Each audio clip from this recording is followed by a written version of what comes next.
بسم الله الرحمن الرحيم. إني جزيتهم اليوم بما صبروا أنهم هم الفائزون.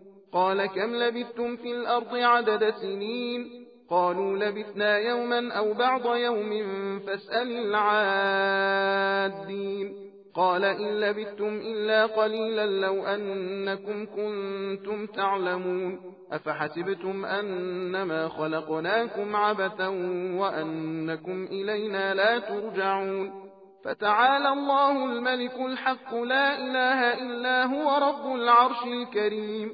ومن يدع مع الله إلها آخر لا برهان له به فإنما حسابه عند ربه إنه لا يفلح الكافرون.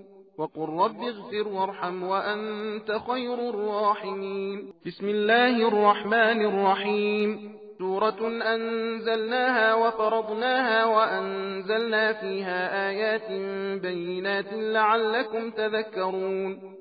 الزانية والزاني فاجلدوا كل واحد منهما 100 جلدة ولا تأخذكم بهما رأفة في دين الله إن كنتم تؤمنون بالله واليوم الآخر وليشهد عذابهما طائفة من المؤمنين. الزاني لا ينكح إلا زانية أو مشركة والزانية لا ينكحها إلا زان أو مشرك وحرم ذلك على المؤمنين.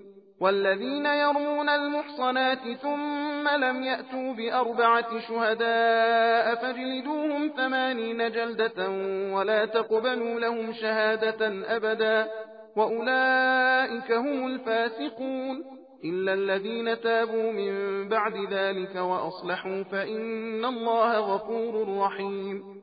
والذين يرمون أزواجهم ولم يكن لهم شهداء إلا أنفسهم فشهادة أحدهم 4 شهادات بالله إنه لمن الصادقين.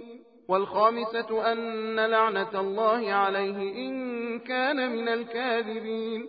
ويدرأ عنها العذاب أن تشهد 4 شهادات بالله إنه لمن الكاذبين. والخامسة أن غضب الله عليها إن كان من الصادقين. ولولا فضل الله عليكم ورحمته وأن الله تواب حكيم. सबील कुरान हिदायत का रास्ता।